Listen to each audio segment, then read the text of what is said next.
self-care is not selfish. It's actually the biggest part of showing love that you could offer to your family, your friends, and your community. As women, we nurture and take care of the world. And so it's just so important to make your health, your self-care numero uno. So get around people who are going where you want to go and who are where you want to be. And that's exactly what I did. I wanted to be in real estate, so I got around people who were doing things in real estate that I wanted to do. So you might not be able to move things around or change what happened to you, but if you can change the way that you see it and how you're reacting to it, there's a way. Just do what you have to do. There's no excuse. This morning, I knew that if I didn't get up at 4 in the morning and clear out my emails and do everything that I needed to do. You don't want the government to dictate or a judge to dictate how your hard-earned sacrifice and wealth gets distributed to your family and your loved ones. Our culture is embedded in American culture. There are people who come to America and engage in American culture, which is Black culture. So Juneteenth is really about Black culture, and it's about celebrating us, celebrating the different diasporas of Black people, even the dialects.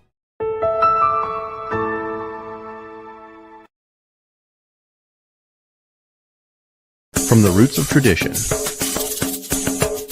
to the rise of reconnection, where history meets the heart of Africa. Celebrate freedom, culture, and homecoming. This isn't just a trip, it's a return. The motherland is calling. Will you answer?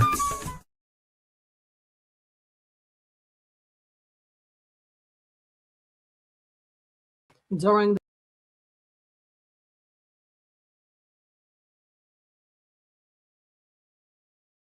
Kwanzaa was founded in 1966 by Dr. Maulana Karenga during the Black Freedom Movement. The name comes from the Swahili phrase Matunda ya Kwanzaa, means first fruit. It's a cultural holiday. It is not a religious one. This was created in an effort to give us our freedom back, our freedom in our mind, because that is the biggest thing and the hardest thing to really free. We were kings and queens in our countries when we were in Africa, and we were torn from our families, torn from our culture, torn from our land. So many things. We were bamboozled. Like there's so many things in that space. Other tribes were selling other tribe members so that they can have a one-up, so that they can take over land. Like it's always about property. All right. So next we're going to talk about some key symbols of Kwanzaa. So let's talk about the first one. We have the Kinara. So the Kinara, it holds 7 candles representing the 7 days of Kwanzaa. There's the Makika, which is the mat that you see in the second one. A mat symbolizes the foundation of our history and our culture. So you see the beautiful colors and the bringing together of all of the different colors, the red, black, and green, which are our African heritage colors, or our Pan-Africanistic colors. As part of our Juneteenth mission is that the Pan-African colors and the Juneteenth colors are different. What color they do share is the red, and that's the blood. That's what binds us all together. Next, we have the Unity Cup. The Unity Cup reminds us of togetherness, similar to like when you're doing communion. We would pass around a cup, everyone would take a sip, pass it, take a sip, pass it. And so it was to create unity, to bring people together, saying that, we break bread, we commune together, that we are of one mind and body. The mosaic, or the fruits and vegetables. So usually there's a platter that has fruits and vegetables to represent the collective work and achievements of our community. Because guess what? Our ancestors tilled the land. They did from our roots. I am giving you the call to action for this year coming. Which Kwanzaa principle resonates most with you? Which one are you going to impart in your life for next year? And I hope you do take a principle and celebrate, focus on it, write it down, share it, post it on social media, commit to practicing one principle this Kwanzaa season, share Kwanzaa traditions to expand awareness and participation, and stay engaged with Juneteenth NYC for future cultural events and resources. And I think that is all questions and thoughts. Hello, hello, hello. Welcome, everyone. Happy Thursday and Happy New Year. It is the new year. I hope you all had an amazing celebration. So I am here on today, this Thursday. We have a very special guest. This year, we are going to be starting the year off with focusing, some dedication, some intentionality for the year. And we are starting it off with the principles of Kwanzaa. So this year we are going to be, each month is going to represent one of the principles, but this month we are going to be focusing on Umoja, which is unity. Slow down a little bit and get into the world of making residual income from my businesses, where I'm not going out there and working so hard physically for my money. We have truly been tricked into slaving for ourselves, because going to work, the job didn't respect me and my life as a single mother. And to walk in a job that I was truly dedicated to and get written up every day because I was 5 minutes late, and I have a special needs child. I'm a special needs mom. I have a daughter that's 19 years old with Creedusha and also autism. But that's such an inspirational story, because, you know, you don't look like what you've been through. You have definitely, I would have not known all of that. I mean, we have had conversations, but just sharing all of what it is that you have done and what you continue to do. Your story, your why, like that is so important. And I always share with people, especially when I do coach them, I'm like, you have to share your why. That is what is going to culture. So that is what the opportunity, I think, is going to be for everybody who joins this trip. Just the excitement of giving back to where we come from. Again, emerging in the culture, we have definitely talked to a lot of people, and it has opened up our eyes to a lot of different situations that are currently that's going on there. The biggest thing is understanding the differences between how we do things in the U.S. and how they do things there. So a lot of cultural differences that we've seen. We also have seen disparities in water, something so simple. Water rights, where, you know, we may take 3 or 4 showers per day. They may struggle to have water in their communities to even drink clean water. So it's a lot of things that we open our eyes to, a lot of things that we may be able to help with, just shedding light and getting everybody to see that there's differences, you know, amongst the nations, and there's help that's needed, and to embrace that. You know, and sometimes us being Americans, we can be a little bit selfish and take advantage of when we got food to eat. There are places that don't, children who don't. So just kind of having that awareness so everybody can see what we see as well. But people we have talked to have been absolutely wonderful. Us working together in collaboration, giving us more insight about what they have going on there and what we have going on here, and marrying those two things together. So I look forward to the whole experience, even put together this heritage trip. Okay, it has been just mind blowing. So I can't wait to actually see it take place. And the time it's just running. We have until the end of this year to make it happen, and we are just working. We're just working behind the scenes trying to make it happen. You know. So in 2007, at that time I was doing I had finished school and I was doing a bit of work in Accra and Kumasi. So Kumasi is where I come from. So I was moving in and out. And at one point, I met a friend who said, who exposed me, because at that time I was very ignorant about even the field of volunteering. And so it was a friend, who through a conversation told me that she traveled all the way from Germany to Ghana to volunteer. And I asked her, what volunteer program were you on? And then she was teaching in a school. I said, wow, that's interesting. So I began to read about it, and I felt, I can also volunteer my time, in my own country. Why am I not doing that? So it was through that can-do spirit that, okay, if somebody is traveling from another country to come to Ghana to come in and take such an initiative, I think I can be able to also do that. So that was really how it all started. And then I started to read, about the sector, and I told also a few friends about it. I said, oh yes, I'll work with you to be able to, do that. So I said, okay, let's move on. Okay, every weekend, let's go somewhere to do something, And I started, putting a few things together here and there. Every weekend we'll go to an orphanage, or we go to a school, or we'll go here, buy books here. We'll go by the road and be sharing flyers about a charity project or something. So this was really how it all started. And we needed to put a structure in place, because a lot of people were coming to us, okay, how do I get involved? So I decided to put a structure involved and be able to register it as a nonprofit. And then, the more I continue to, work on it, the more ideas I get on what it is that we can do. And that is how come the organization has become what it is today.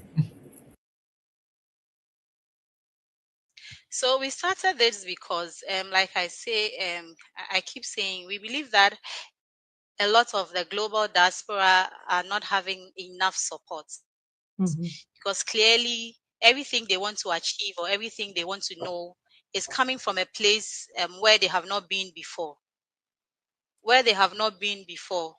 Yeah. And then they don't know what it entails. They don't know what to expect. They don't know how to navigate their life when they come here in Ghana. So we position ourselves just to offer support. And like we said in our maiden meeting with you, we are a non-governmental organization. We don't really charge for most of the things we do, but for the service and fees that in running, our activities are done, and then we are done just to support the global diaspora. So we provide support just in case they come into the country, they are having difficulties and navigating their way, where to find this, who do I go to for this, who helps me in this, how am I sure that I will not be exploited.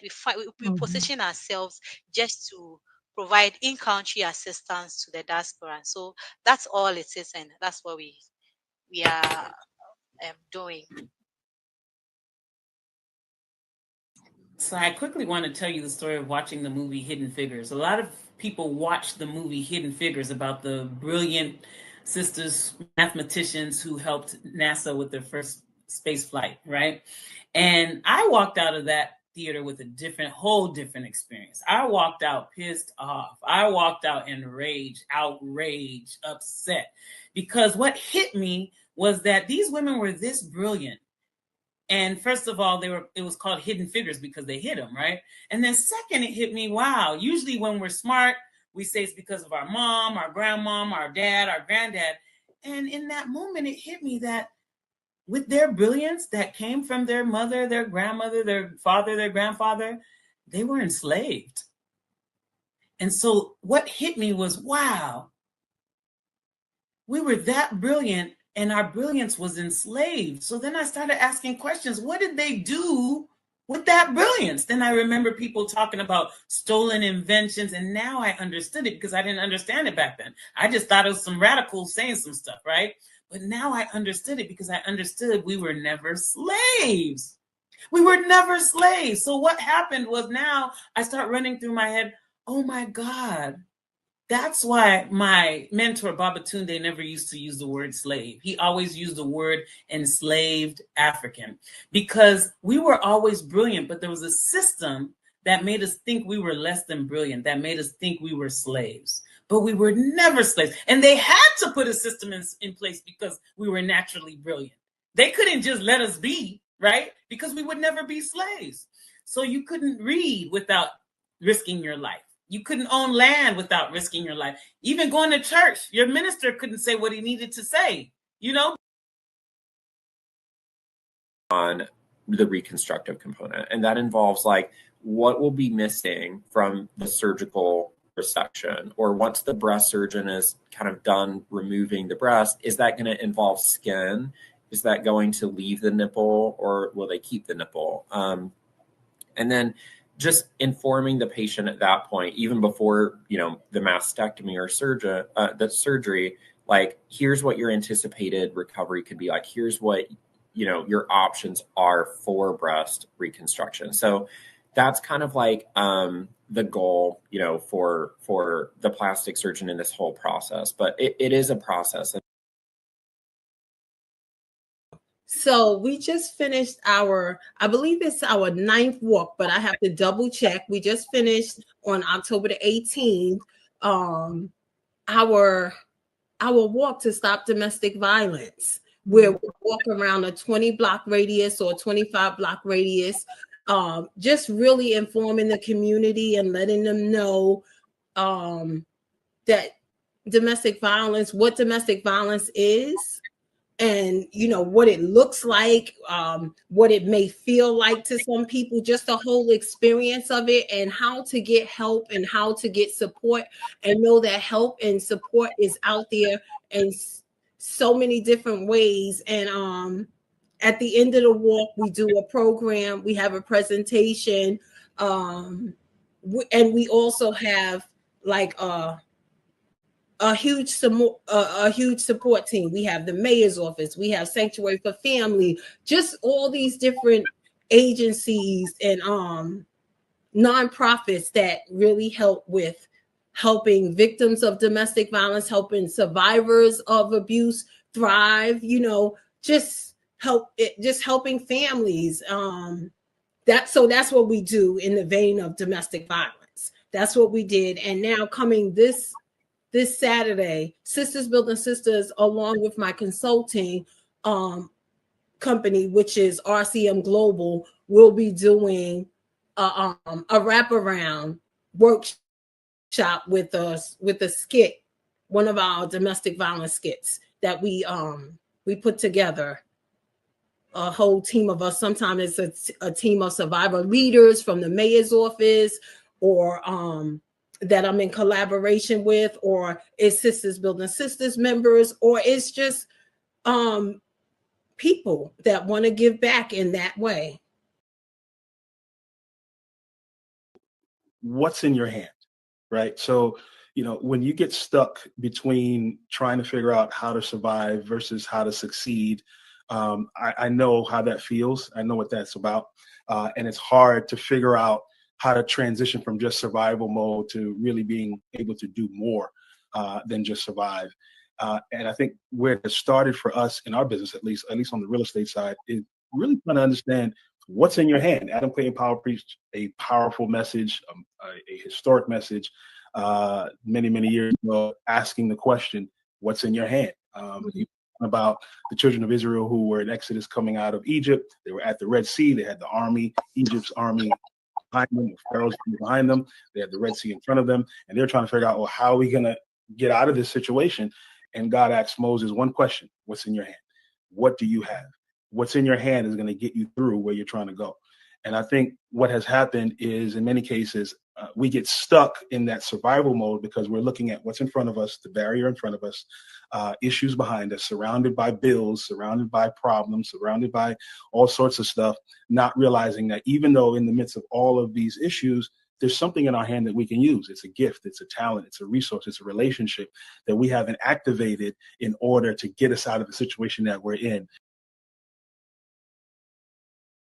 It's just been a joy for me to always experience going back to the roots, and being a part of Juneteenth. It celebrates Blackness, celebrates one's heritage, things of that nature. So going back to Africa, period, was a wonderful thing. My uncle actually lives there. He lives there in the U.S., so he's been going back and forth for some years now, and I've always just wanted to go. Like you said, put your feet on the ground and say, hey, I can feel my ancestors talking to me, through spirit. So just having that opportunity is just going to be a wonderful thing to say, I went to Africa. I did that. I had a chance to give back. I had a chance to share and collaborate and enjoy. Encourage people to advocate for themselves. If you don't like what you're being told, how you're being treated, go someplace else. I got the actual diagnosis while I was on a flight through the MyChart app. It took 3 days for that healthcare facility to call me to discuss my diagnosis. And in the meantime, I had identified where I wanted to go. And that doctor, completely different, my surgeon, I actually first met with a surgeon. I didn't even meet with an oncologist first. And she called me and she said, have you anyone discuss your diagnosis with you? I said, no. She said, I'm going to spend an hour with you.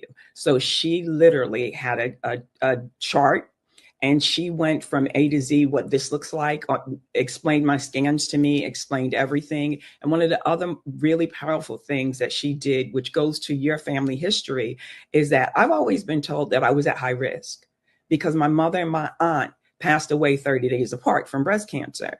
She did genetic testing. I do not carry the gene. So I didn't inherit it, right? It came from another source. So if I had stuck with the original healthcare provider, I don't believe that they would have done genetic testing. They would have made a lot of assumptions. And so I went in fully expecting to have a double mastectomy because I thought it was inherited and I didn't want it to come back. That doctor made the difference. And we did life sparing. We did breast conserving surgery. I had a lumpectomy and I chose to have reconstructive surgery afterwards. But the diagnosis still hasn't hit me. That's one of the reasons I advocate. I choose not to sit in the diagnosis, but focus more on the actual journey itself. Eastern medicine. Here it was originally called Oriental medicine, but as the children would say again, that's sus using that term. But back in my day, when I went, that's what the term it was. And so when we talk about Eastern medicine, we're usually referring to like traditional Chinese medicine, medicine that was originally practiced there.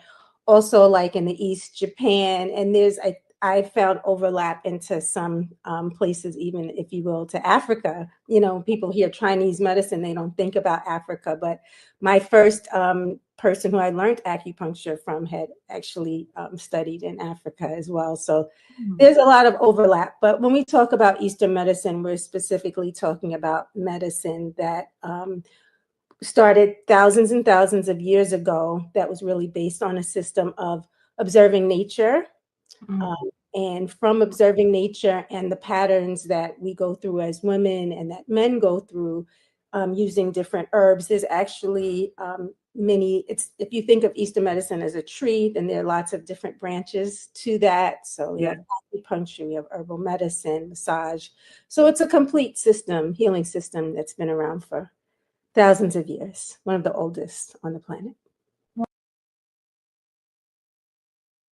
Restoring form and function after breast reconstruction. And so in plastic surgery, we really focus on how do things look good, but also like how do we improve quality of life and how do we continue to push boundaries to make our outcomes better. And that those outcomes could be, fewer complications or ways to make things more efficient and recovery to be quicker. So a big focus of my practice is looking at sensory restoration in breast surgery, whether that is, breast reconstruction, mastectomies, gender affirming top surgery. Also knowing where these nerves are in all of these settings can help us identify them in all breast surgeries.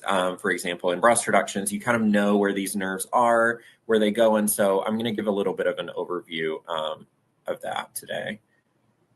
A mastectomy is basically removing the entire breast tissue. There are degrees of mastectomies. The mastectomies are performed by a breast oncologic surgeon. So that's your breast cancer surgeon. That's usually the first point of contact for the patient is, they have their primary care has done a workup. They have a lump, a bump of mass, nipple discharge, something that's concerning and not normal, rapid breast growth, for example, skin changes. They bring it to the attention of, their OBGYN or their primary care.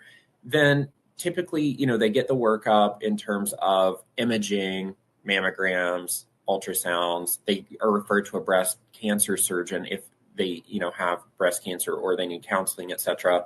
And then typically at that point, the plastic surgeon is involved in the decision making of like, how can we work together as a team with a breast cancer surgeon, with a radiation oncologist if radiation is indicated, with someone, if they need chemotherapy, there would be like a medical oncologist.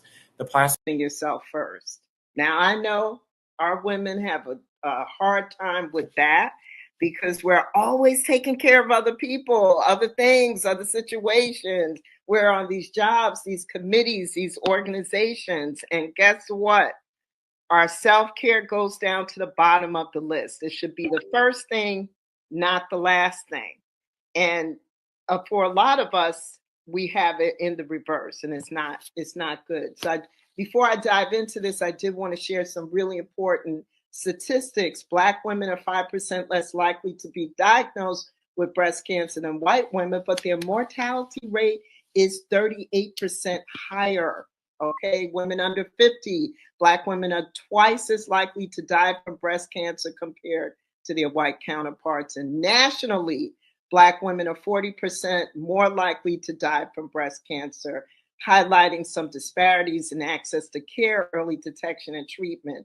But the self-care piece is a muscle that a lot of us women have to strengthen. Sometimes we get it right. We're in our flow. We're getting up. We're meditating. We're exercising. We're de-stressing, everything that we need to do to put ourselves to the top of the list. And guess what? Something happens with mom. Something happens with daughter, granddaughter, son, grandson. Something happens to throw us out of whack. And when that happens, all of our energy now goes to helping someone else and taking care of someone else. I've been there. I get it. I understand it. Kind of rolling off for a day or two. Okay, it happens. An emergency comes up, we get thrown off. What becomes a problem is when we stay thrown off. It becomes a pattern for us. We don't even get back on the train and start taking care of ourselves. We are now taking care of other people. What starts out as a day or two becomes weeks, it becomes months, and we're at the bottom of the list. That's a problem. And that's a problem that we, as women especially, and men too, that we have to change. And self-care means we're number one at the top of the list. And once we take care of ourselves as best we can, then we can take care of other people. But we have to be number one on our list. And it's a hard thing for us to do, especially as women of color, as Black women, but we have to do that because we are more likely to die from breast cancer and be diagnosed than other cultures of women. Seeing all these wonderful women that were so inspiring that survived breast cancer and looking at these women and saying, wow, they've been through all of that. They don't look like what they've been through. And just a positive attitude and just wanting to celebrate those women. So I came to create the pink carpet event, took it out of Singleton Enterprises because I wanted to make sure it was a nice event for our warrior survivors. And it was hard to get help from the community, sponsorship and such. So I converted it and transformed it to a nonprofit event. Without Absolutely. His grace and mercy, where would we be? We wouldn't be here. Right. That's for sure. And so the light, I believe, the light that shines through survivors, through thrivers, and through those that are in the midst is God's grace shining through. Absolutely. Absolutely. We can't do anything more with it or without it. That's right. Like, how do you take that information? How do you take that and then kind of go to the next stage of processing? Like, how was your processing from that? I haven't processed it yet. I never fully sat with my diagnosis. I was still grieving the murder of my son. I still had life and a lot of things going on. So on the day, I had decisions to make. I'm a problem solver. I'm a producer. That's what we do. We make things happen. I just literally went into problem solving mode. And the first thing that happened was as I was getting my biopsy, laying on the table doing an ultrasound guided biopsy, the person who conducted it said to me, "It looks like you have precancer and cancer, and you're going to need surgery," and our surgeon retired. So the first decision I had to make instantly was, I'm not getting healthcare here, right? So that's a part of survivorship, and that's part of diagnosis. My money on is food. And that's because I invest in good quality food. I only get organic, I get whole foods, I go to the farmer's market. You know, I'm the only one that eats like this in my house. So I'm usually just making meals for one, so it's very low cost. Beyond that though, my self-image completely changed because of this. And that was definitely a challenge, because when you decide to work on yourself and now all these feelings come to surface and you don't even know how to handle it, it can seem and feel like you're going crazy. So some of the common misconceptions about grant funding are they're hard to apply for, and it takes time. It takes time. It takes details. Dot your I's, cross your T's, and you have to actually pay attention to what the grantor is asking for. I was working with one grant, particularly here in Ohio, and it was easy to apply for, a lot of check boxes, but they actually asked for, if you just to upload like the front cover page of any of your government assistant, but people were up. You have to just be detailed and pick and choose the right answers. And a lot of people just go through and go, oh, they want this document. And it says, you know, yes, they want that document, but you only have to upload the cover page of that document that shows your name, what assistance you're getting, receiving, and all that. And they just upload the whole document. And believe it or not, they threw that out. And it was like, well, you still had all that information, but they only asked for that one cover page. So it's hard to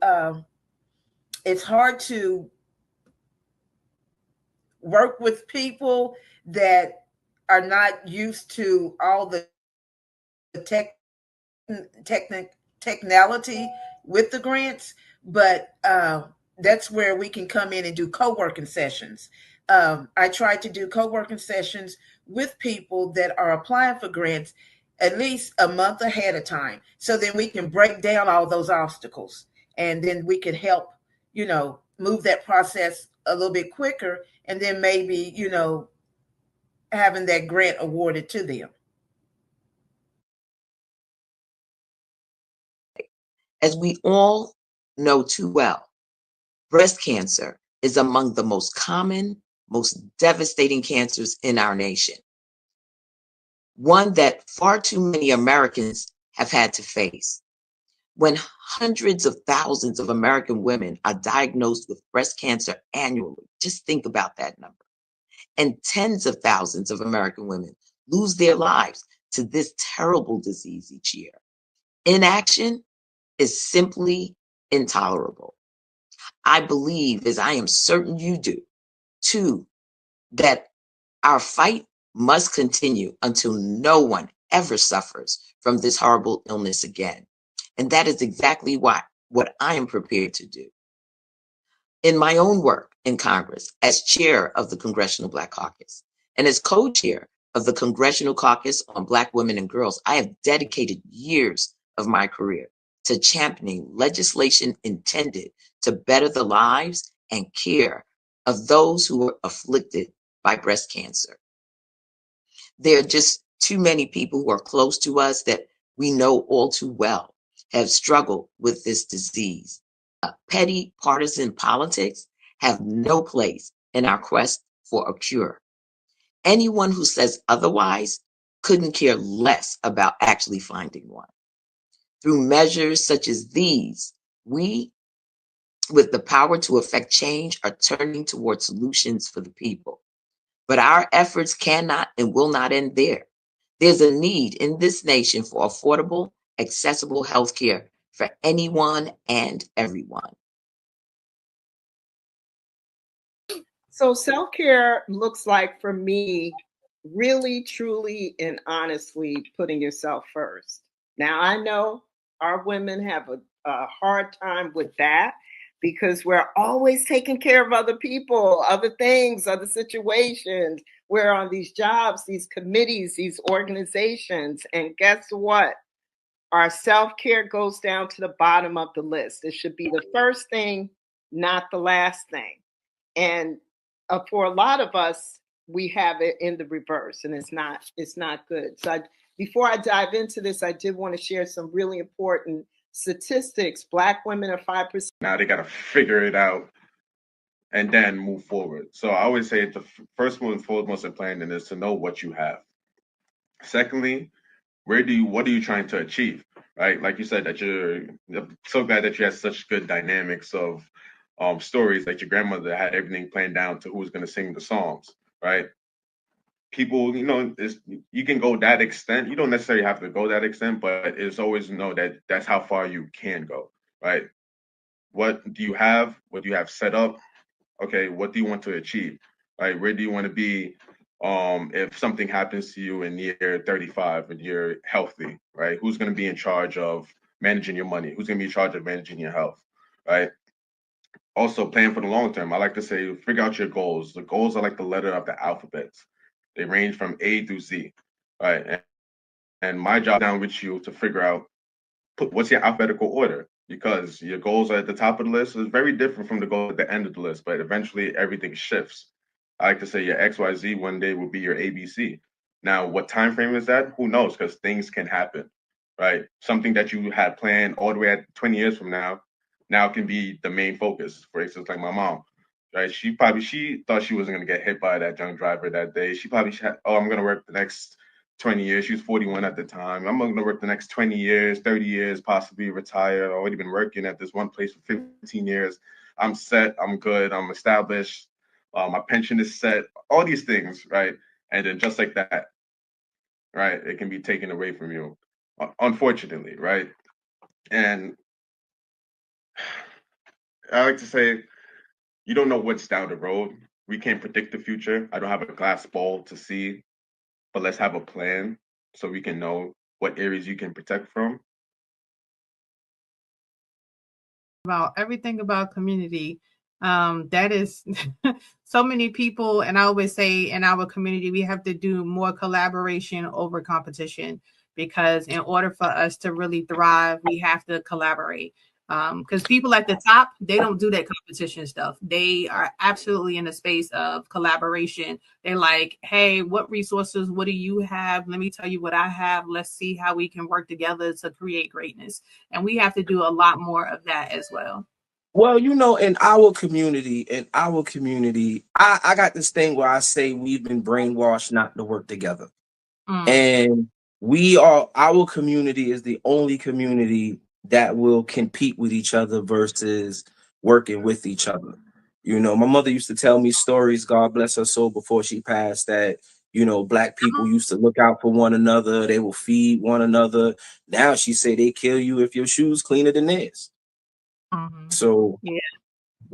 But I just feel like in our community, we have a lot of spending power. And if we was a community to stick together, oh my God, just imagine how strong the Black community would be. The biggest challenge today is the increase in food prices. You touched on that earlier in the segment where you mentioned tariff. It is slowly killing our restaurants. Yeah. High prices. And the thing is, you have to either observe those costs or you pass it on to the consumer. Well, even though we're all consumers, everyone is a consumer, most people don't understand that, or they feel ignorance. Well, why am I paying so much for, wings? Or why am I paying so much for whatever it is?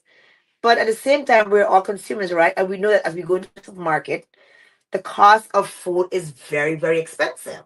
Mm-hmm. So one of those is increasing in cost in prices. The second thing there's a big challenge in the industry is finding um reliable employees or finding Oh, good help. That is a come on now. major cause. Employee shortage, it creates a huge problem in Mm-hmm. the restaurant industry. And this has happened since the advent of COVID-19.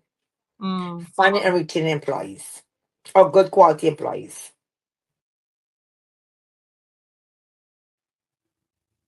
Wow.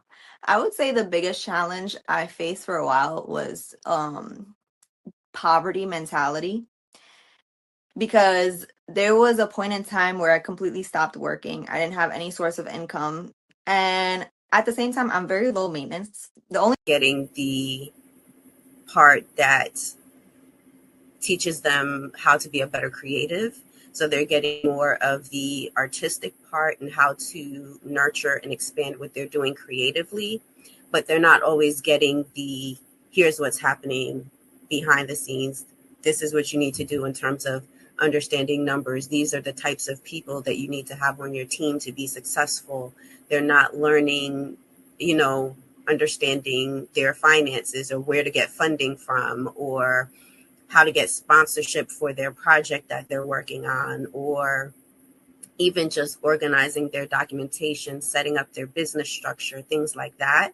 And so that's kind of where the vision for Biz Savvy Artists came into place, was providing them with that business infrastructure education to help stronger in those areas. Oh, nice.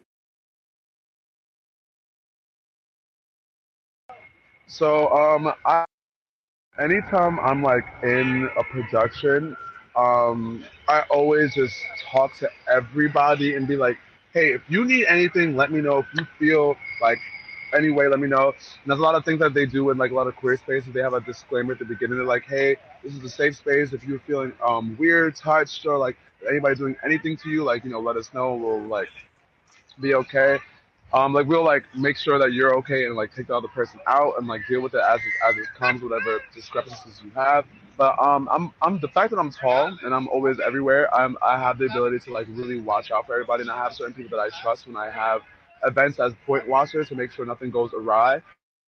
But yeah, I kind of really bake off my energy because a lot of people do know me. They can feel it off of me. That like, one, I don't play around, so you're not gonna do nothing crazy in my space, and I kick people out in my spaces, very much so on that aspect. And two, everyone that I create and bring around kind of has like a similar energy where everyone just like wants to be, just wants to coexist and create, and there's no bad sense, but there obviously are gonna be those bad seeds. I try to fill the room as much love as I can so that doesn't come through, and I would be very aware of my situation because I don't drink, so I'm watching everything. I'm watching everybody, and people don't know that you don't drink, because I'll be like, oh my god, like be like, oh, you want a shot? I'm like, no, girl, chill out. I'm watching you, like just making sure that you have a good team, because obviously I can't see everything, so everybody that I know that's there, I'm like, hey, make everyone safe. Like I'm doing a Hamptons trip right now, and I told the girls like 7 times, I was like, if y'all feel any type of way about anything, let me know now. So I'm gonna shut it down. So just Yeah. having that fortified energy of like kind of like that, I kind of get that big papa energy to people. Like I know I'm like a young boy, but like still, I'm wanting people to know that I'm there for them, and I will put myself at the front lines for anybody that I love or that needs to be protected. So Yeah. So I like to say the first thing you need to know, what do you have, right? That's the first thing. A lot of times people don't know what they have, and meaning not saying that they don't have anything. There's most cases they don't have anything, but they don't know exactly what they have. I've come in, the common thing that I come into contact with, people are saying, "Oh, I have insurance, or I have all this stuff set up," right? And a lot of times they don't know, oh, it's just through work, or it's covered part of your income. It's not going to last your whole entire life. So people need to know exactly what they have, what assets do they have, but most importantly, what debts do they have, because these are all the things that rear its ugly head when either we're sick or when you pass away, right? and for your example, your grandfather had the houses and everything. Right, great assets to have, but how is it being transferred? Which is the most important part. So a lot of times people don't know what they have and what dangers are down the tracks. Right, everything may seem good when you're alive, everything may seem great, but like you said, that mortgage had to get paid. Right, these things had to get done, and who's going to do it? He's not here. So out of hand that she couldn't take it anymore because being a Diddy, I'm pretty sure there was a lot of signs there, a lot of different hints that maybe she should have abandoned ship early on. But like you said, look at the lifestyle. He's traveling, he got money, she's able to do all these things that like maybe she couldn't do on her own. So I'm pretty sure that somewhere on her journey with Diddy that she did just kind of cover things up. Oh, it's okay. Or, oh, and then whenever he maybe did start to abuse her, physically abuse her in the beginning, maybe she just, like a lot of people do. Oh, well, he didn't mean it. Or, oh, he was mad. Or, oh, I did this to make him hit me or whatever. So yeah, yeah, somewhere along the line, right, I would say that she probably did lose herself. Because it's like, why are you still there? Because like I said, I'm pretty sure Diddy, because like, especially, hearing some of the things, some of the acts that went on, I'm like, and you stayed for what reason? So yeah. At some point, because she was Diddy for years. So I just feel like somewhere, and with him being so powerful and who he is, a mogul that he is, of course, she's gonna succumb to what he wants. So yeah, she lost herself for sure. The sign language, sometimes it's a song, and sometimes a song is best to use motions. You can't get to express that song in dance, but you could express it with the hand movement. You could be, if the audience is sitting quietly in the dark and they are watching the body language, the words of that song will resonate with them through the motions of the children, the hand movement, the dark. And so the next time they hear that song, the song will minister to them a different way, because then they'll see themselves in that song and they'll remember the action and not just the words and how the song made them feel. So I think the quiet and just looking and listening works best sometimes, instead of just doing that powerful dance. So there's a time where you got to do a dance. There's a time where you got to act it out. And there's a time where you're just going to sit still and listen. So it all depends on the words of the song that I'm using. I'll decide if it's going to be a dance, if it's going to be a sign language, or if it's going to be a blacklight production.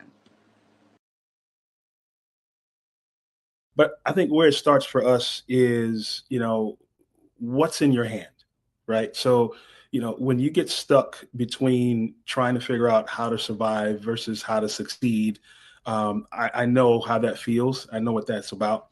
And it's hard to figure out how to transition from just survival mode to really being able to do more than just survive.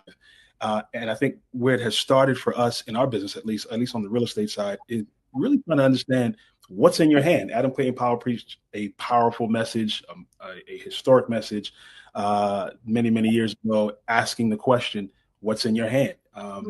About the children of Israel who were in Exodus coming out of Egypt. They were at the Red Sea. They had the army, Egypt's army behind them, Pharaoh's army behind them. They had the Red Sea in front of them. And they're trying to figure out, well, how are we going to get out of this situation?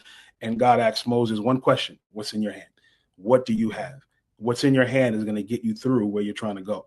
And I think what has happened is, in many cases, we get stuck in that survival mode because we're looking at what's in front of us, the barrier in front of us, issues behind us, surrounded by bills, surrounded by problems, surrounded by all sorts of stuff, not realizing that even though in the midst of all of these issues, there's something in our hand that we can use. It's a gift, it's a talent, it's a resource, it's a relationship that we haven't activated in order to get us out of the situation that we're in. And so what we've done on the real estate side is ask that question: what's in our hand? And growing up in the Black community and Black church, my business partners and I, we figured out that there was something in our hand that we were overlooking. We were doing all these big deals around the country, buying commercial office buildings, buying a whole bunch of other sort of high profile development deals. And we realized, wait a minute, the church, the HBCUs, we have relationships with them. They own land. But yet at the same time, many of them have been struggling. And so we worked out a way and a strategy to partner with them to find a way to activate their land and use that as a not just revenue stream, but a wealth building opportunity for the institution, so we can make the next generation's road a lot easier, so they can get out of survival and move into success. And so I think that's where it starts, just really understanding what do you have and what haven't you activated that's already in your hand. A lot of the information that they get, particularly when you're going to events that are focused on creatives, is they're not getting the business side of it. Money first, and then invest what's left over. With a rich mindset, they get their money, invest their money first, keyword, invest their money first, and then spend what's left over. Okay, that is key to your success. Because you are not in the practice of using harmful chemicals. Anything that you use, there are chemicals in it, but there are some things that are not good for our hair, our scalp, and our body. We have to start looking at the ingredients and seeing if the product is a service or a disservice to our health. And we have to choose products that have a commitment and not just pretty packages and things that smell nice. And if I was to prophesize, they will be the last hairstyle on the planet. This is wearing locks, wearing your natural hair. Get it is a luxury. Like, how do you define who you are at the core? I think, well, I know mostly how I define who I am at the core is musically in that studio. I feel like the one, that's my therapy. If I'm not doing that, or everything else will just flop. Like, you know, it will just flop. Like, that's the foundation of everything. A lot of the people that met me in the beginning met me through my songs, right? Met me cheering for me at some of these open mics. And so not losing piece of what started me, right? Because the fashion could take you a whole nother place. The film could take you a whole nother place. And sometimes I do have to check myself, like, yo, don't forget why you started this and like why you're here, right? That's one of the reasons I left the bar, right? Because I stopped doing music. So that's a great question, right? Not letting the bar, not letting the fruits of your labor, which can be dope, define you, right? Like, music defines me. Me being able to share how I feel about what's going on with my sons, right? Me being able to share on record that, like, the things I can't say in court, right? About not seeing my son, right? Like, I get to say that creatively. And if I was on a label, I probably wouldn't be able to say that. And so you just made me write down taking creativity back, because when people came to the bar, they didn't even realize they was listening to my music. While being able to speak, create is a negative, it creates negative potential implications for your health. Forget about trying to look nice on a video. It's good for your health. Yes. It's good. You can live longer. Yes. Yes. How about not wanting to die? Is that a good example? No. Is that good enough? Wanting to live. That's what I take from what happened to me, taking a tragic moment, making it a personal healing process for me, realizing that these were just misguided young men without fathers and guidance. And that gave me a lot of power to forgive them and to move forward with, impacting the next generation to be more positive and steer away from the streets through knowledge and wanting to read, make reading a very fun and entertaining experience. I learned that forgiveness is not for you. It's not for them. It's for you. It's not for the other person. It's for you, it's for you to forgive yourself for allowing that other person to hold you back in life. Because as long as you're bitter, as long as you're hateful, it's going to be very impossible for you to become successful or for you to hold on to any success, in my personal opinion, because attitude is going to affect everything. And with a bitter, hateful attitude, that could hardly attract anything. And if it can attract anything, it's going to be very hard to maintain over a long period of time. So I learned that forgiveness is for you, it's not for the other person, but also at the same time, forgiveness is not a license to invite abuse back into your life either. Yeah, so don't lose oneself is, being in entertainment, you would definitely see a lot, and I have definitely seen a lot. I just, people who either lost themselves or they was on the verge of losing themselves. There have been a lot of times where I could have lost myself, because in entertainment, we see it all the time, from acting to music to whatever. A lot of times in entertainment, we always see this hustle. Now, hustling can be, it can be positive, it can be something good, but it can also be something where people are just doing whatever to get the goal or whatever, to get whatever they want to get. So that's what I mean by don't lose yourself. A lot of times in business, we see people, they may compromise their beliefs, even though they may know something is wrong, but they'll just continue to do it. I will say that maybe somewhere in the beginning, in the middle, I will say that she did lose herself. Product listings on Shopify, made a business Instagram page, and launched December 18th, 2020. And then fast forward to March of 2021, just 3 months later, the monthly revenue from the business in 3 months was more. 1 month of revenue was more than my year's salary as a nurse practitioner. So for me, I'm a firm believer in starting where you are with what you have available. From the very beginning of starting the business, right, I knew. Well, I really wouldn't say I knew anything because I don't come from a family of entrepreneurs. I didn't know any like real legitimate entrepreneurs. But what nursing does afford you, and doesn't afford you this, you must have A1 amazing critical thinking skills to be a nurse. It's one of the hardest bachelor's degrees to get. The NCLEX board exam that you take is it tests nothing but critical thinking and prioritization and delegation. Everything you need to be a successful entrepreneur, right? So I knew I would be a writer from a very young age. I think from the age of 13 years old. But when I got to a certain point in my life, I crashed. And what I mean by that is about 20 years ago, I felt like I just didn't want to wake up no more. I'm like, I can't do this world thing again. This is not for me. Don't wake me up. However, when I woke up the next day, it was like a light came on. And God was, the Spirit was ministering to me what I needed to do.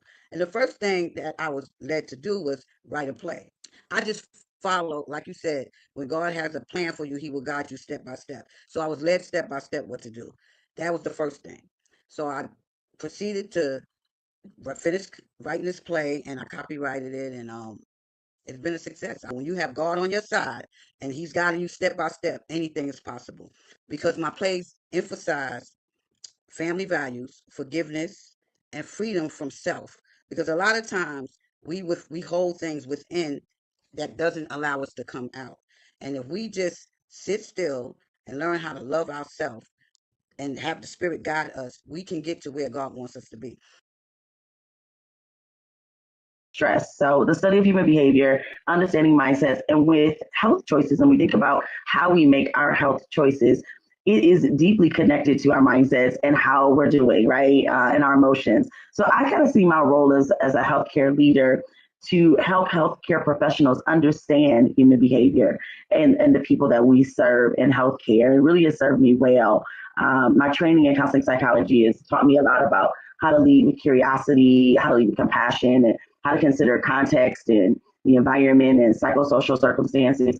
And with community advocacy, which is, about assessing and adapting to different needs, understanding like what motivates people, how their circumstances and their social needs impact their choices, and just, their lived experiences and how that impacts them. So I just really feel like counseling psychology has given me the skills and the knowledge that I need to adapt and the ability to see the psychosocial impact to the choices that we make in health. Being a Black woman in leadership, I have to navigate both the visibility and the invisibility. And I've learned a lot along the way. In the past, as I was still forming my professional identity, I believe that I was erroneously defining belonging with fitting in. Okay, so 60% of bankruptcies in the United States are a direct result of critical illness and the medical expenses that follow. So unfortunately, my mom lost her battle to breast cancer March 5th, 2011. Now, even though that left an emotional pain and something that really broke me at that time, it also left the financial pain, right? But thank God, my mom had life insurance in place, okay? She had $1 million policy that was in place. And if it wasn't for that policy, I'm letting you know right now, we came this close to losing all 5 properties to foreclosure. So there's trauma around finances, right? And whether we believe it or not, we all have trauma around this, relationship to money, right? So we don't go over some of the trauma that goes around finances. So we have 2 mindsets, okay? The first mindset is a poor mindset, and the second one is a rich mindset. Now, the difference between a poor mindset and a rich mindset is that they both get money. It's how they utilize money that's the difference. So a poor mindset, when they get their money, they split on the toothbrush. Let me ask you, is your teeth any less clean with that pea-sized amount of toothpaste that you put on your toothbrush? I'm going to almost guarantee you that it is not. The thought around that is that because we have more, we use more, right? We have a full tube of toothpaste, so I'm going to use more, and it's not going to brush my teeth any better than when I'm just using the pea size, which is actually the recommended amount that they are sharing that we use. So imagine if you were using the pea-sized amount toothpaste on your toothbrush from the very beginning. Being able to touch people's lives and get them safe spaces and create like a community, because I think that a lot of us go out and reach out, think it's outside, but I feel like our communities, if we really harness them, can help us build out. So being there as a community and letting the community tell you what they need and how they need it is how we kind of build what is needed. I've never been into us telling people what to do. I'm all about peer culture, subculture specific work, meaning working with who and seeing what they want and helping them build out their ideas. And that's how you create success. So Africa Everything is a 501c3 and as well as an NGO in Ghana. It's an organization that gets creatives and small business owners together to work, together to empower education in West Africa and also to pair the diaspora. That's one of the reasons I'm part of Juneteenth, is because I feel like we're one. There's no, like, sometimes people try to divide us, but that's not us. We are one people. So I want to learn more about history from our, the African American history, and because I had to learn a lot of stuff coming here. Africa Everything is just like us getting together with our own resources, putting our resources together. We have an annual fundraiser where whatever money is raised from the annual fundraiser is what we use for our project for the year. And I started writing my thoughts and dreams down. And the Diamond Writers, our queen pen, Natima Cherie, started her 5th anthology, and it was called Audacity. And it was, what do you have the audacity, or who do you have the audacity to be after your storm, or even in your storm? And from that, we've written a compilation, of different stories from different women all around the country, and their resiliency and tenacity to just boss up and be whoever they chose to be. We spend so much time doing, right? Most of our life, if we look back, we're busy doing. But there's something in that settling of being, and who you are choosing to be for yourself and for others in that season. When life hits you hard, how you go through it, how you show up during those times means more sometimes than how you show up before you went through that moment and after that moment. I heard so many things from, you were an inspiration to me, or you are encouraging, and I'm like, I was encouraging you. I was like on the floor, like sprawled out, like on the floor. But just, how God uses you in so many ways, and especially through your situation. It's like, yeah, I need to be seen. I want to be heard. I want to get the glory. And I think that when we lean into him during those times, that he absolutely does get the glory, because who he has created us to be is shown in that time. Beginning, Juneteenth commemorates on June 19th, 1865. It is a time where the Union troops arrived to Galveston, Texas, to announce that all enslaved people were free. 1 in 4 African Americans will experience a mental health condition, yet only 1 in 3 will receive treatment. So talking about historical trauma, systemic racism, economic disparities that continue to burden our people, this is something that continues to live in our space, right? Historical trauma definitely comes up for me when it comes to my family heritage. My grandmother was adopted. And so there's a piece of her, especially her Southern upbringing, that I'm not aware of and that I don't know, right? So for me, it's very important to learn my history. So I do a lot of spending time with my ancestors and asking them questions, spending time with my elders and like, hey, so what was life like and what did you do and how did you, experience life and what were the choices that you had to make that were hard and difficult? So organizations like Juneteenth NYC are very important to support and to make sure that they are staying prevalent because they're going to be one of the only voices left. Imagine how many other people all over the world that look like me are suffering in silence, right, with hair loss and really don't know where to turn. So from there, I said, we really need to share these products with people because if there's us, there's millions others of us, right, who are going through the same thing. And that's exactly what we did. So I started to share my before and afters and my sister's before and afters on my personal Instagram. Mm-hmm. Later, closer to Thanksgiving, I was like, okay, we need to make this a real business, right? I've already proven concept. So what we did was we, looked at everything we needed to formalize the business so that we do things the right way early on. And we got an LLC, EIN, then an LLC, created a Shopify website, made labels for the products, got those printed and applied to the bottles, did the product listings on Shopify, made a business Instagram page, and launched December 18th, 2020. And then fast forward to March of 2021, just 3 months later, the monthly revenue from the business in 3 months was 1 month of revenue was more than my year salary as a nurse practitioner. So for me, I'm a firm believer in starting where you are with what you have available from the very beginning. They show up to face it and actually navigate through those waters of adversity and pivot and navigate as they need to get on the other side of that. So they don't necessarily go looking for it, but they don't go running from it either. So there's some of the key tricks you'll find in a trailblazer. Maybe you'll find some of these in yourself. I'm sure they're going to resonate with you. They have resilience. They know how to bounce. They know how to bounce back even when they're bruised. They have tenacity. They set their mind on something and they keep moving until they get to the mark that they're trying to get to. They have courage. It takes courage to navigate this life, doesn't it? It takes courage to navigate life, no matter what spectrum of life that you're on right now. It takes vision. They're the visionaries. They see beyond what is today. They see beyond what is that's what's around them. All right. So they see beyond that, and then they usually are leading others to that vision and leading others to apply what it is that they know to accomplish the vision.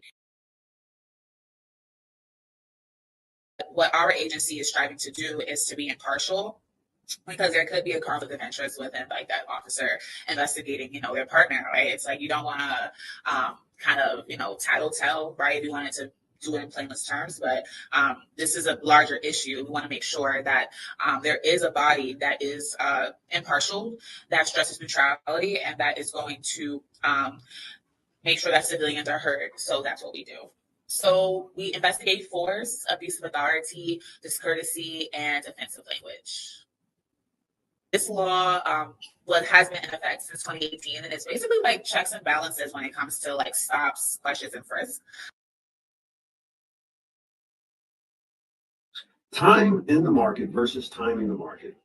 So let's look at this kind of slowly. So you'll see here's an initial investment of $10,000 going into an account back in 2008. I think that's 2008. I have to squint at it. Yes, 2008. So you see here, investor A stays in the market.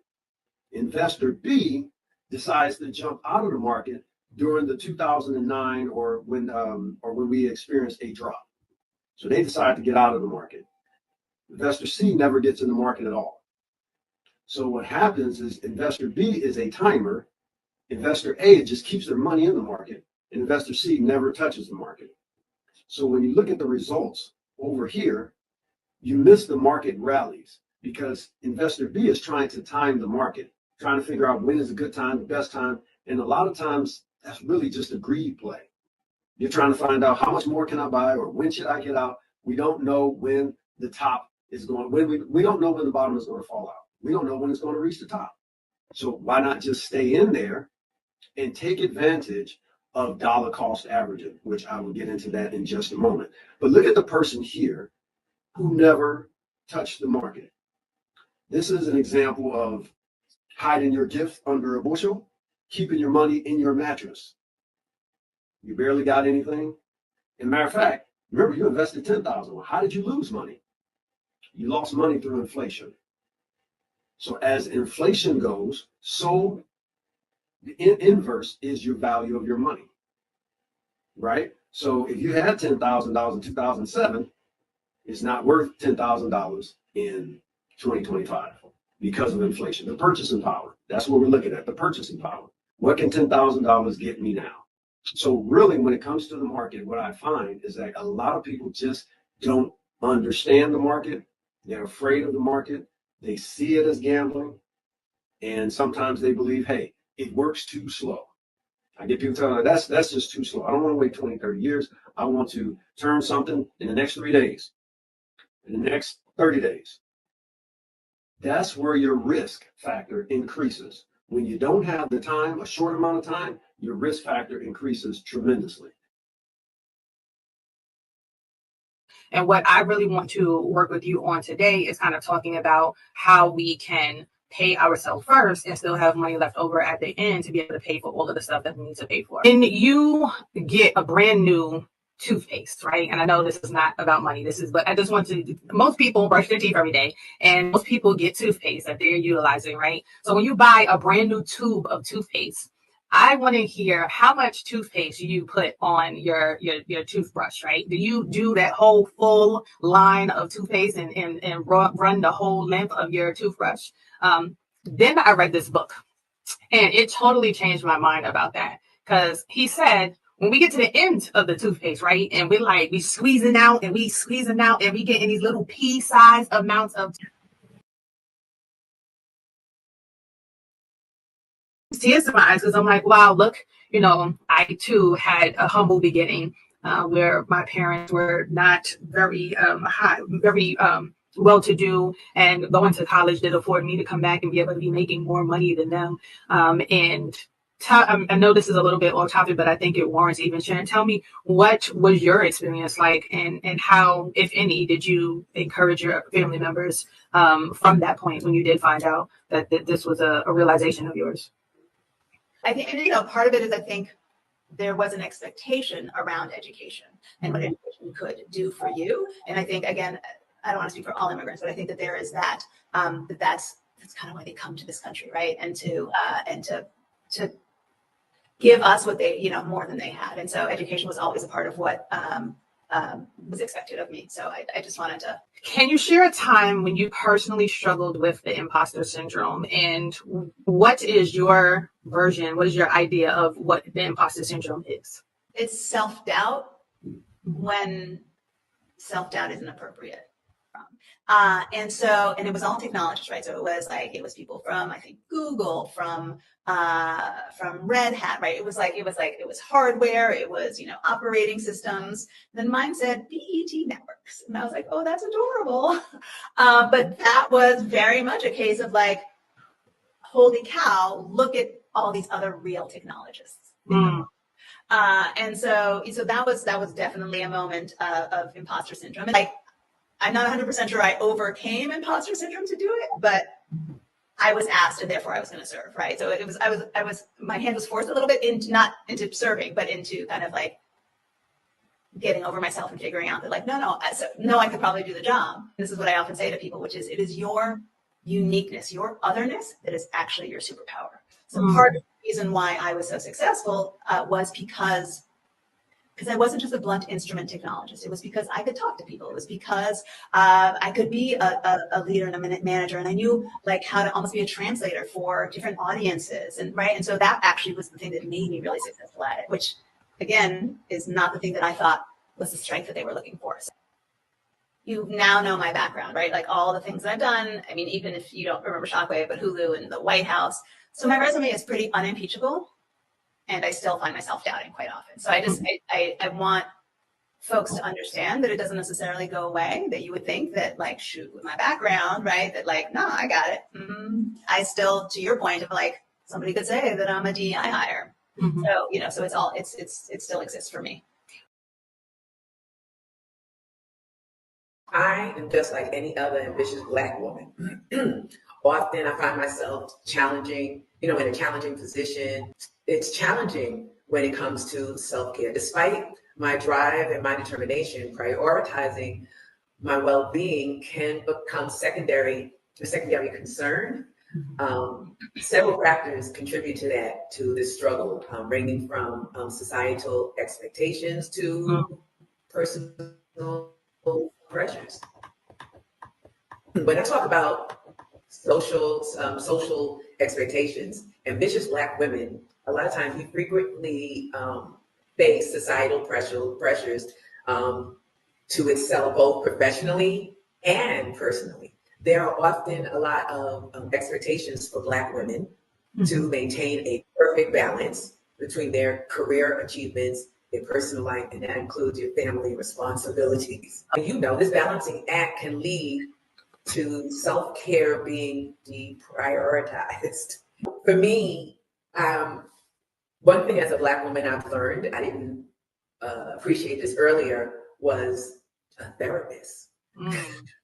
Speaking to a therapist, somebody who weekly reminds you, Dr. Shell, what did you do for yourself this week? Trailblazers are usually breaking barriers. They are not turned away from breaking barriers. They're overcoming adversity. And what do kids say now? It's like you're 10 toes down, all right? You're standing on business, overcoming adversity. It's like, it's not necessarily they go looking for adversity. Mom said, if you know the alphabet, you can create a contract. So you just follow the letters and type. So from that perspective, I've always had entrepreneurship in my heart. I didn't necessarily want to go into demolition contracting, but I always had entrepreneurship in my heart. He had to work to make it happen, and he did. And so I was like, this is what being an entrepreneur affords yourself.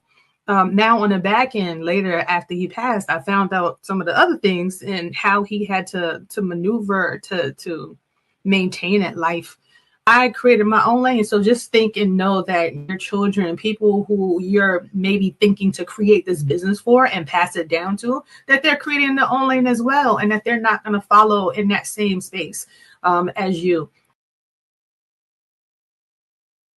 Our journey, the journey of the Black family in America, I just want everybody to know it's rich, it's complex, and our history is deeply intertwined in the history, not just in the United States, but the history around the world.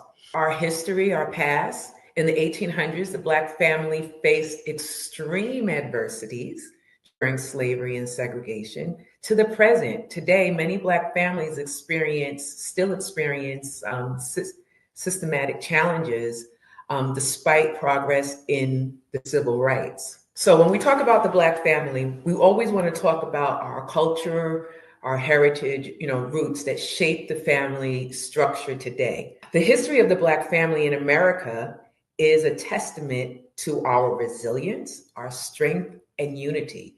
It is a story woven with threads of adversity and triumphs, detailing how African American families have navigated profound challenges while nurturing our community, culture, and identity. During this period, families were often separated due to the brutal realities of slavery, where individuals were bought and sold without regard to family bonds. Despite these harsh conditions, enslaved Africans forged family connections and kinship networks that provided emotional support and a sense of belonging. So we were always close-knit. We were always trying to get back what we had from Africa.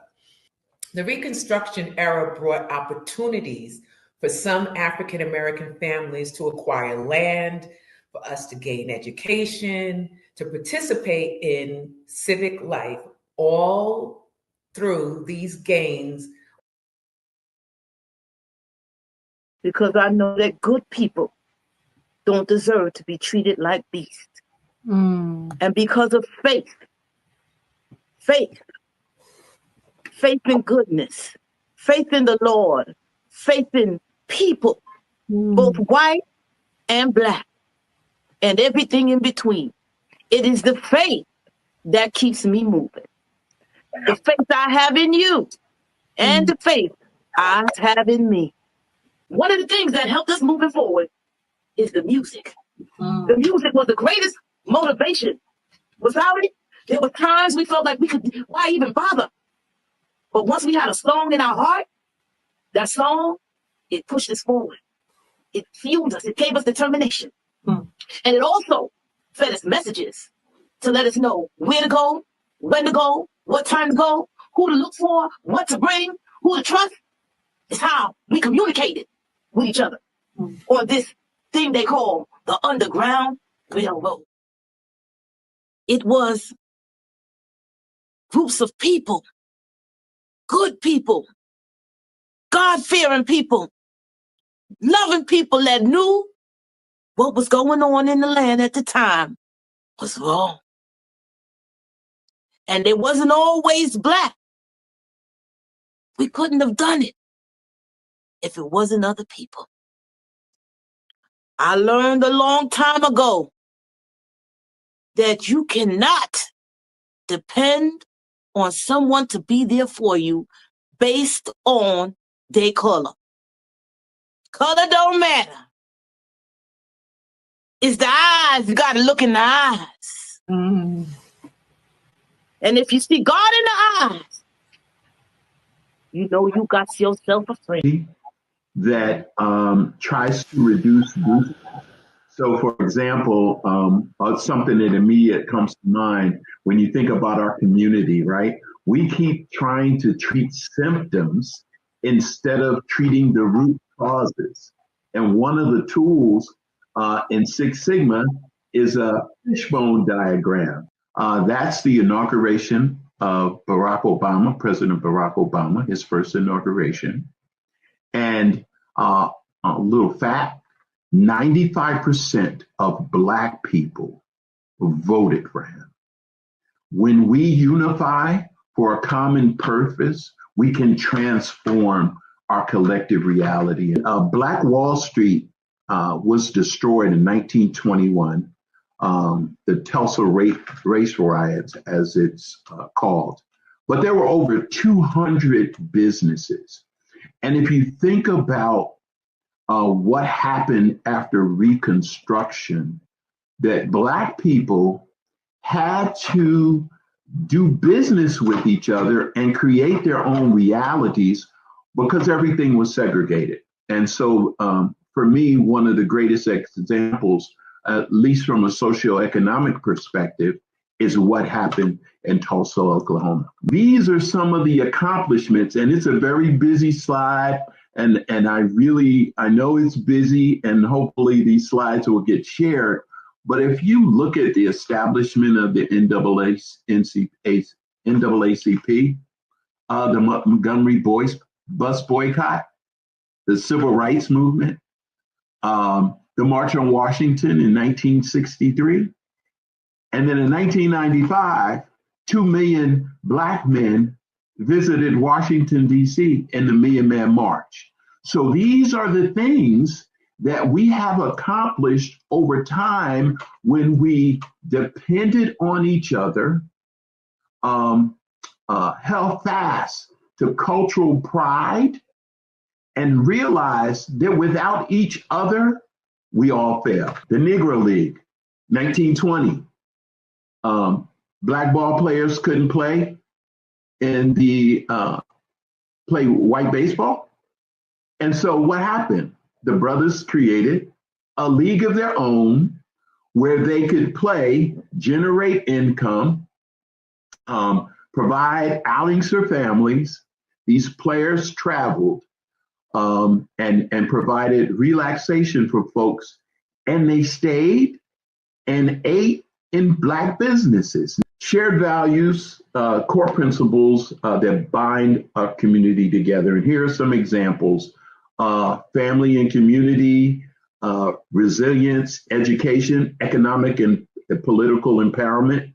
They provide a foundation for collective action, and then they strengthen our cultural pride.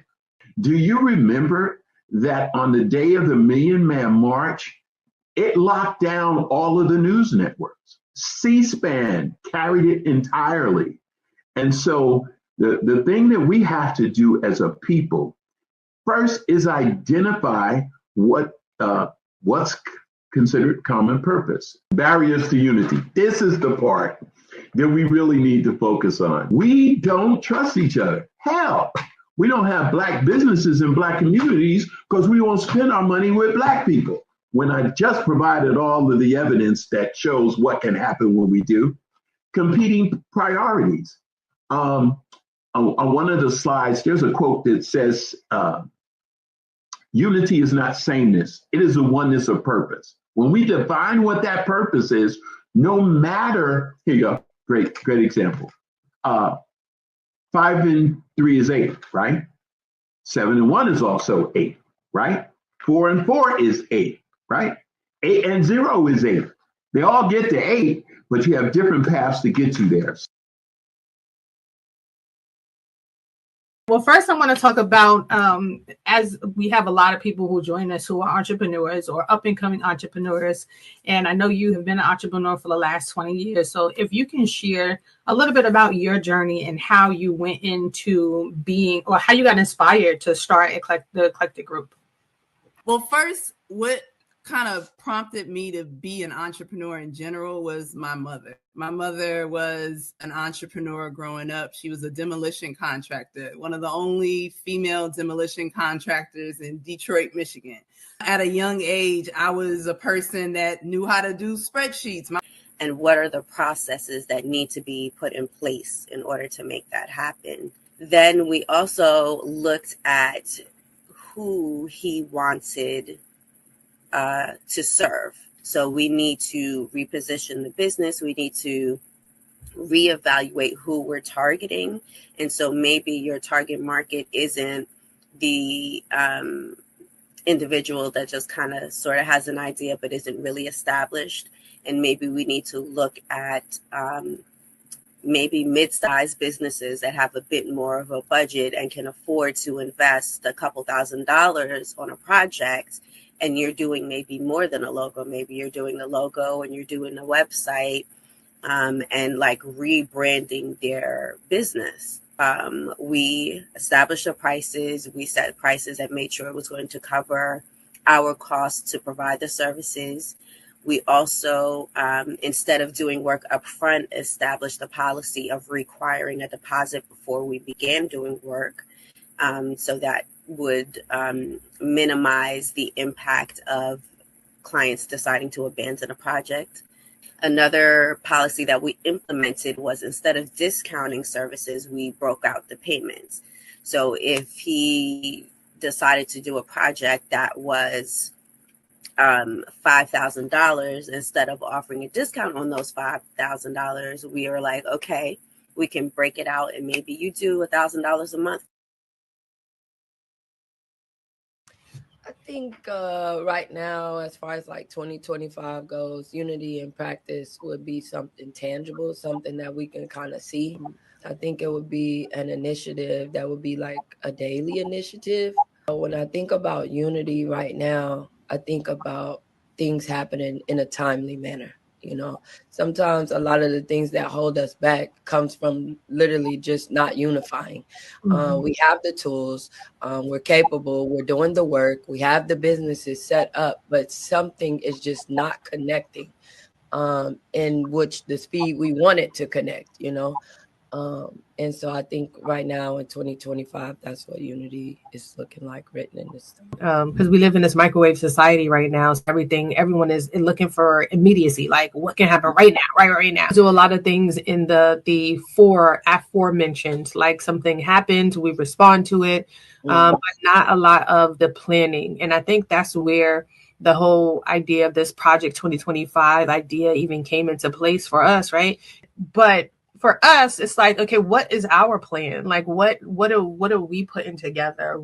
How are we for planning? We're still trying to, and I think a lot of it too still definitely falls in line with remnants of slavery, right? Because we're still in that space of I don't know what's going to happen tomorrow. Like, I don't know, as far as survival, I could plan for 10 years out, but am I going to make it to that 10 years? That is also a part, and I'm just processing this now as we're talking about it, but I think that is also a part of like what, to your point, like what is stopping us from reaching that goal and kind of preparing. So sometimes it's really not on me, it's in me, right? Mm. And I just feel it. And so I get to that point where, like, it's gonna get to a point of that, right? Because that's the whole contingent that we've always had. And even when we're thinking about building something, again, back to my nonprofit such as Black Wall Street, even we build something, we need to sustain something, and then we also need to be able to protect it. Yeah. Having those conversations with the community about what it looks like and how that might go about, standing up, protecting yourself. I think those conversations should be important now as we begin to see how we're going to sustain ourselves economically, how we're going to begin to build wealth now and protect, how we're buying homes, and those things need to be protected. Older generations, they kind of almost always express their fear of saying, oh, we didn't want to tell you guys this or that. And then now I have found that when we are having these conversations, there's something stemming up inside of me now. The session today, we're going to be defining and cultivating shared values within communities. We're going to be talking about practical steps for overcoming divisions and fostering collaboration. And we're going to be aligning efforts towards common goals to drive mutual progress and success. So what is a Six Sigma Green Belt? What exactly is that? Okay, so Six Sigma is a process improvement method. People to you, so many people who are probably like you, who are like, yeah, my child has something that is rare and nobody is talking about, and there's no resources, and I have to do this and I have to do that, and yeah, the jobs don't understand me, and you were like, God made a way. And so the topic today is future proof your legacy. We're going to talk about the importance of estate planning and securing generational wealth, trust, how to build your trust and avoid conflict when family members are faced with difficult decisions, which I've definitely been in when we've had a loss, and practical steps to protect your legacy and preserve family unity through strategic planning. When you're talking about wills and trusts, they think, oh, you're trying to put me in the grave now. And so that's not true, right? It's really about just planning, right? And being prepared. Yeah. Right? For life, I always say being prepared for life and being prepared for loss. Like I said, because we're not talking about dying, we're talking about planning. So, but there are things that happen when people pass. There are things that happen when people become incapacitated and they cannot take care of themselves that can cause a strain. We said unity, which is being united, right? Being joined together as a whole. But oftentimes when there's a sickness, an illness, or a death, that whole family unit can be fractured because people have not taken the opportunity to plan or to talk to one another. And this is about African Americans that don't have wills or estate.